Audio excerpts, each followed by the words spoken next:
Hello students, तो कैसे हैं आप सभी। Welcome back to my YouTube channel Maths Magic. तो हमने बेटा शुरू किया था क्लास 10 का मैथमेटिक्स एनसीईआरटी बेस्ड, ठीक है। उसमें हम लोगों ने दो क्लासेस पढ़ चुके हैं, एक इंट्रोडक्शन पढ़ा और दो basic concepts of real number पढ़ा। तो आज का जो टॉपिक है, हम आपको बताने से पहले जो हमने आपको होमवर्क में एक क्वेश्चन दिया था, उस क्वेश्चन का आंसर जान लेते हैं, फिर आगे के टॉपिक पे बढ़ते हैं। तो चलिए, मेरा क्वेश्चन ये था। क्वेश्चन क्या था बेटा? Is pi rational?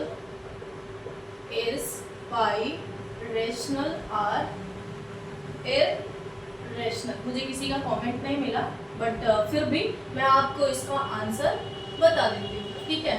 तो पाई जो होता है बेटा, उसको हम सिर्फ और सिर्फ कैलकुलेशन के लिए 22/7 लेते हैं।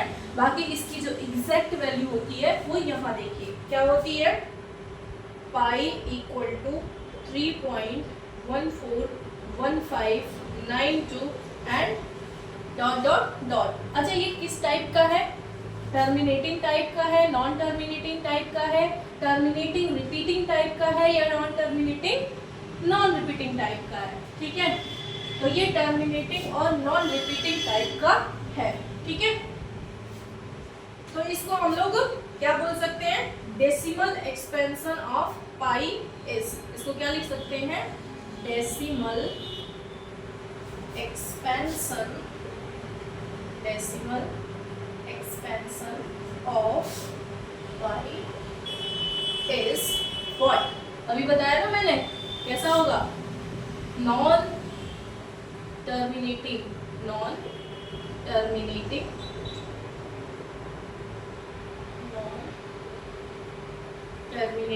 एंड और क्या बोला था मैंने? Non repeating.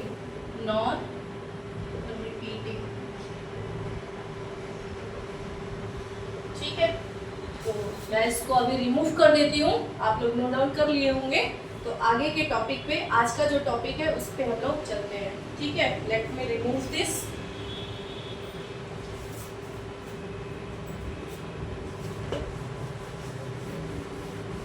आज हम लोग पढ़ने वाले हैं फंडामेंटल थ्योरम ऑफ अरिथमेटिक्स, और दूसरा टॉपिक हम लोग पढ़ेंगे फैक्टर ट्री कंस्ट्रक्शन। क्या? फैक्टर ट्री कंस्ट्रक्शन मेथड, ठीक है। और एक टॉपिक और पढ़ेंगे जो हम लोग एलसीएम एंड एचसीएफ निकालते हैं, ठीक है। चलिए आइए देखते हैं हम लोग fundamental theorem of arithmetic. The fundamental theorem of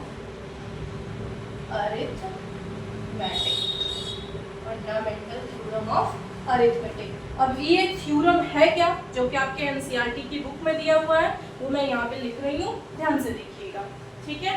क्या होगा? Every composite number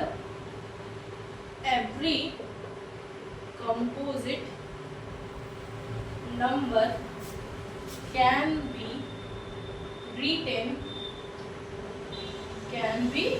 written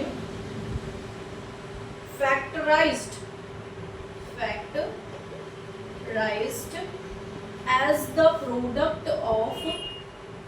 as the product of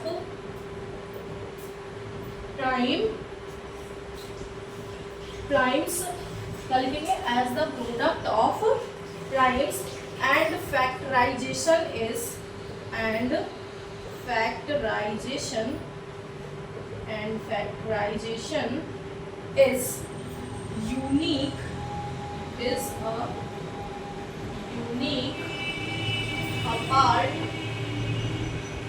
apart from the order in which the prime factors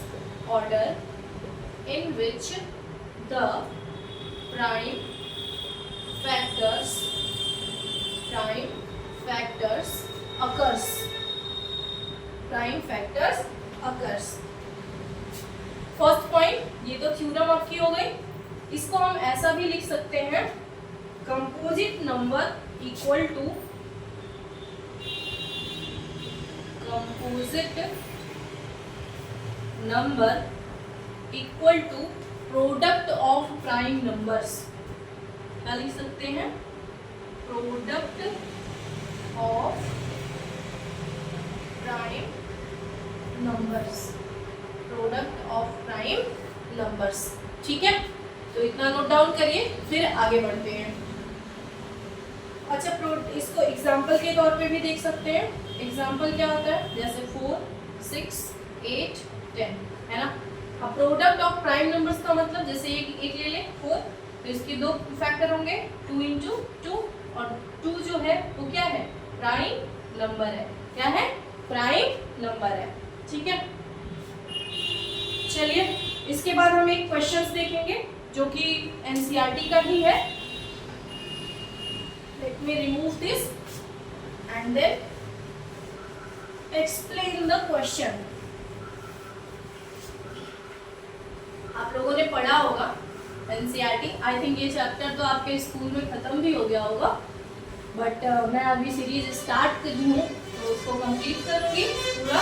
धीरे धीरे मैं सोच रही हूँ कि अपनी स्पीड को थोड़ा बढ़ा दूँ, क्योंकि मैं 2 दिन 3 दिन पे वीडियोस डालती हूँ, तो इसका मैं सोच रही हूँ रेगुलर डालूँ, ताकि आपका जहाँ तक सिलेबस है वहाँ तक हम भी कवर कर सकें। ठीक है, तो चलिए क्वेश्चन देखते हैं। क्वेश्चन क्या है बेटा? Consider the numbers, consider the numbers 4 to the power n, 4 to the power n, where n is a natural number, n is a natural number। ठीक है, check whether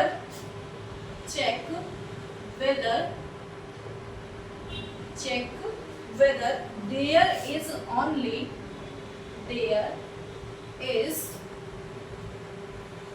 only नहीं है बेटा, any है। there is any value of n for any value of n for which 4 to the power ends, for which 4 to the power n ends with the digit 0, with the digit 0। ठीक है, तो चलिए पहले इसको हम लोग समझ लेते हैं। ठीक है, सॉल्यूशन इसका क्या होगा? ठीक है, कोई बताना चाहता है तो वो आप हमें कमेंट में बता सकते हैं। ठीक है, अब अगर हमें 0 चाहिए, क्या डिजिट जो है एंड्स में क्या हो? 0 चाहिए, तो दैट मीन्स 0 कब होता है? जब 2 और 5 का क्या हो? कॉम्बिनेशन हो, तभी तो हमें एंड्स में 0 मिलेगा। ठीक है, तो इसका सॉल्यूशन पहले देख लेते हैं, फिर आपको आगे इसको एक्सप्लेन भी करते हैं। ठीक है, चलिए देखिए क्या होता है। We know that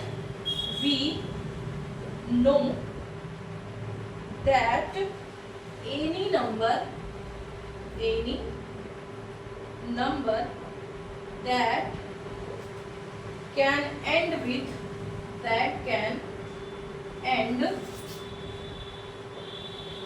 with the digit 0 contains 2 and 5, contains 2 and 5 as their prime factor, as their prime factor, as their prime factor। ठीक है, अब आगे देखते हैं। पहले इसको मैं रिमूव कर दूं, फिर आगे आपको एक्सप्लेन करते हैं। ठीक है बेटा, चलिए।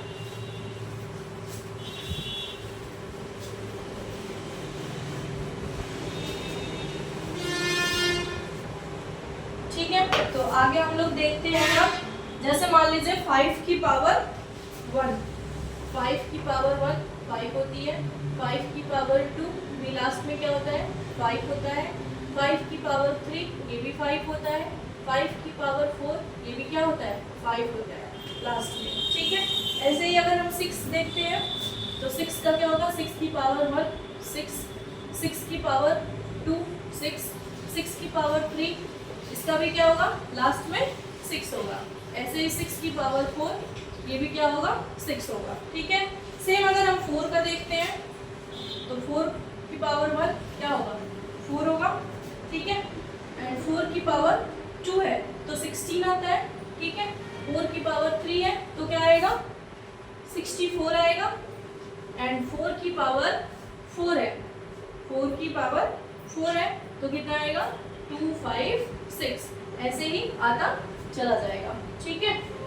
अच्छा हम इसको ऐसा क्यों समझा रहे हैं, जैसे यहाँ पे 5 है तो ये 5 की पावर क्या हो गई n हो गया, ठीक है। इसको हम लोग क्या लिख सकते हैं 2 इंटू 3 की पावर n लिख सकते हैं, ठीक है।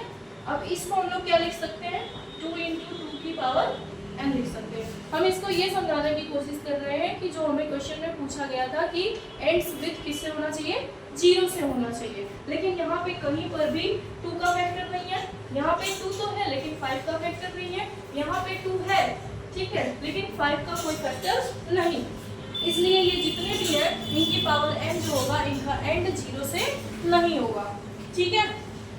तो आगे देखते हैं, but in 4 to the power n 2 into 2 की power n 2 as their prime factor, 2 क्या है 2 as their prime factor, 2 as their prime factor, but 5 is not, 2 है यहाँ पे लेकिन 5 नहीं है, 5 is not available, 5 is not available, therefore 4 to the power n cannot end with digit 0, end with digit 0, कभी भी इसका एंड जो होगा वो 0 से नहीं होगा, ठीक है। इसको आप लोग नोट डाउन कर लीजिए, फिर हम आगे बढ़ते हैं।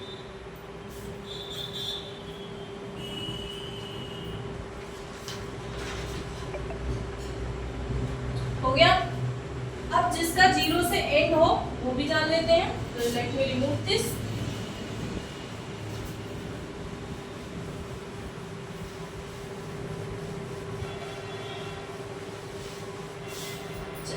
देखिए जैसे एग्जाम्पल हमने क्या लिया 0 से एंड हो, ठीक है, 0 से क्या हो एंड हो, है ना। तो हम लोग क्या देखेंगे इसमें, जैसे 10 हो गया तो इसका क्या फैक्टर होगा 5 इंटू 2, ऐसे ही 20 है तो 20 क्या हो जाएगा 2 इंटू 2 इंटू 5 हो जाएगा। ऐसे ही हम लोग अगर मान 30 ले लें, ठीक है, तो कितना होता है 30 का क्या हो जाएगा 2 इंटू 3 इंटू 5, 2 इंटू 3 इंटू 5। ऐसे ही अगर हम बड़ी वैल्यू लें, जैसे मान लीजिए 100 ले लें तो 100 क्या ले सकते हैं 2 की पावर 2 एंड 5 की पावर 2, ठीक है। अब अगर इससे भी बड़ी वैल्यू लें 1000 तो 1000 को क्या लिखेंगे 2 की पावर 3 इंटू 5 की पावर 3 लिखेंगे। ऐसे ही 10,000 अगर हम ले लेते हैं तो उसको क्या लिखेंगे 2 की पावर 4 इंटू 5 की पावर 4। तो ये जितने भी डिजिट्स हैं सबका एंड्स जो हो रहा है वो किससे हो रहा है 0 से हो रहा है, ठीक है।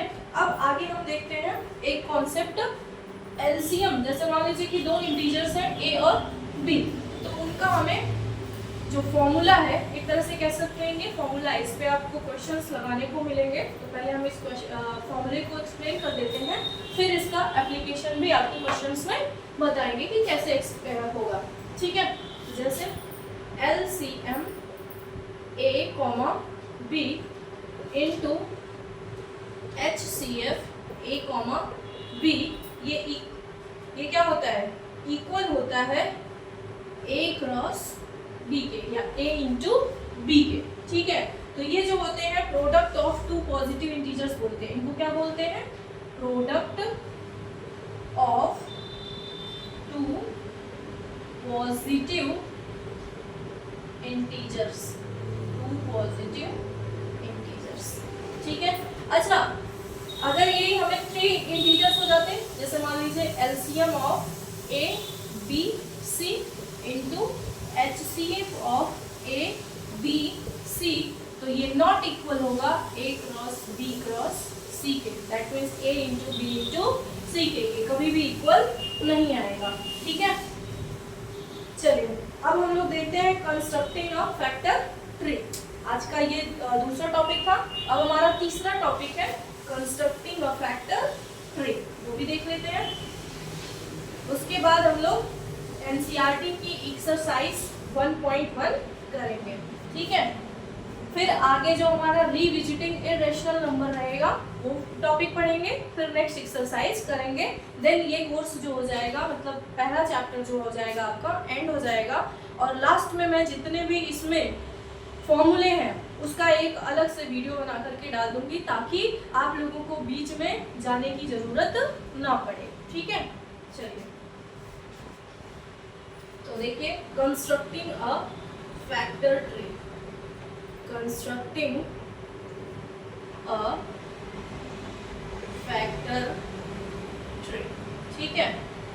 तो इसको हम लोग क्या करते हैं, right the number as a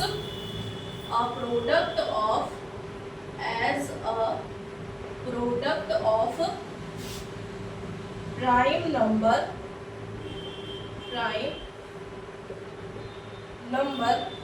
and a composite number ठीक है। जैसे एग्जाम्पल ले लें, हम अगर फैक्टराइज करते हैं, क्या फैक्टराइज 36। ठीक है। इसको हम समझते हैं कि फैक्टर ट्री मेथड से कैसे सॉल्व करेंगे। ठीक है। तो हम इसमें ऐसा भी इसको लिख सकते हैं, जैसे repeat the process till all the primes are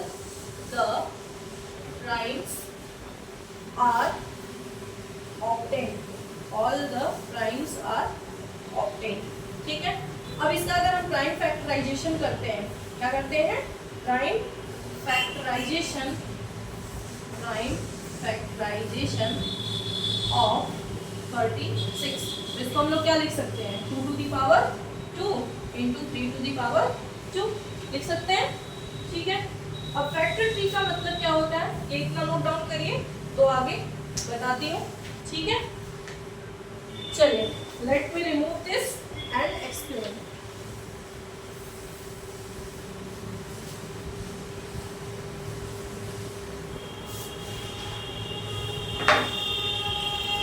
ठीक है बेटा, चलिए देखिए 36। अब इसमें भाग दीजिए प्राइम से, तो क्या होगा, 2 से कितनी बार डिवाइड होगा, 18 बार। ठीक है।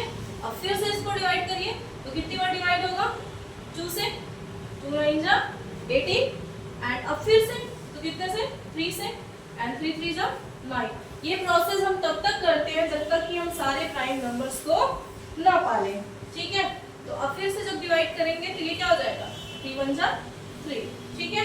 मतलब कि ये जो होते हैं ये क्या है, प्राइम नंबर्स हैं। क्या है, प्राइम नंबर्स।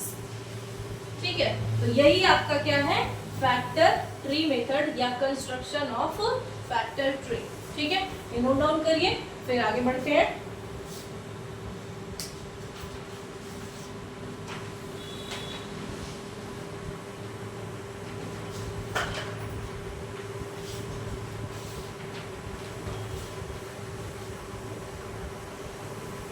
चलिए देखिए, एक क्वेश्चन लगाइए, एक क्वेश्चन दे रहे हैं, इसको लगाइए जरा।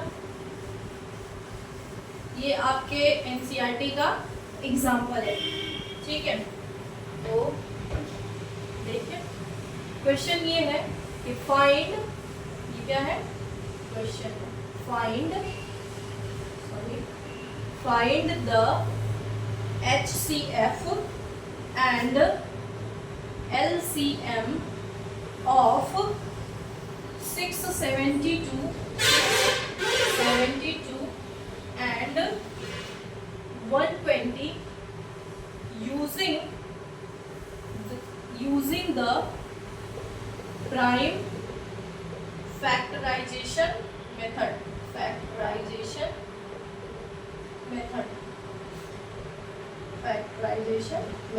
ठीक है, चलिए सॉल्यूशन देख लीजिए।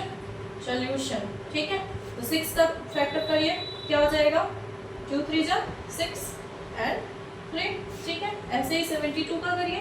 72 का क्या होगा 2 3 जा 6 एंड 2 6 जा 12, फिर 2 1 जा 2 एंड 2 8 जा 16, 2 9 जा 18, 3 3 जा 9 एंड 3 1 जा 3। ऐसे ही 120 का करिए। 120 का क्या होगा 2 6 जा 12, 2 3 जा, फिर 2 से 2 1 जा 2 एंड 2 5 जा 10, फिर 3 से करिए, पहले छोटे से करते हैं।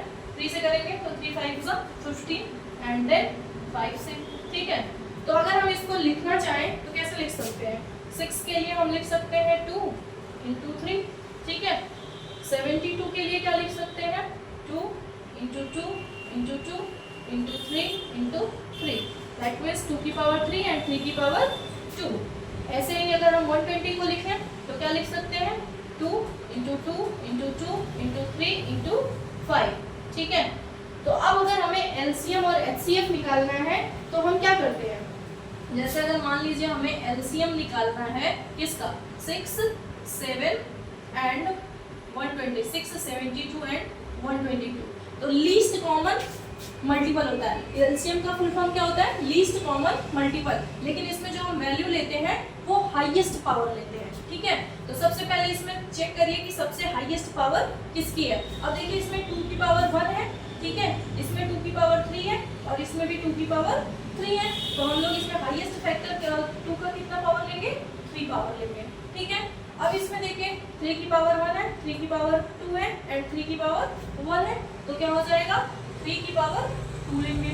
ठीक है, अब यहाँ पर 5 की कोई पावर 5 है ही नहीं, इसको ऐसा लिख सकते हैं 5 की पावर 0, यहाँ पे भी लिख सकते हैं 5 की पावर 0 और यहाँ पे जो 5 की पावर है 1 है, तो यहाँ पे जो एलसीएम आ जाएगा ये क्या हो जाएगा 5 की पावर 1, तो ये एलसीएम हो गया। अगर हम एचसीएफ इसका देखेंगे तो HCF 6 72 120, ये क्या होता है हाईएस्ट कॉमन फैक्टर, लेकिन पावर क्या लेते हैं लोवेस्ट पावर लेते हैं। ठीक है, तो सबसे लोवेस्ट पावर 2 की कितनी है 1 है, तो यहाँ पे क्या हो जाएगा 2 की पावर 1 और लोवेस्ट पावर 3 की क्या है 3 की पावर 1, तो क्या लेंगे इंटू 3 की पावर 1 और 5 की पावर क्या लेंगे 0, 5 की पावर 0, तो ये क्या हो जाएगा 6 होगा। एलसीएम कितना आएगा 6 आएगा और एलसीएम कितना आ जाएगा 2 2 जा 4 4 2 जा 8 और 8 5 जा 40 40 और 9 कितना हो जाएगा 360, कितना आ जाएगा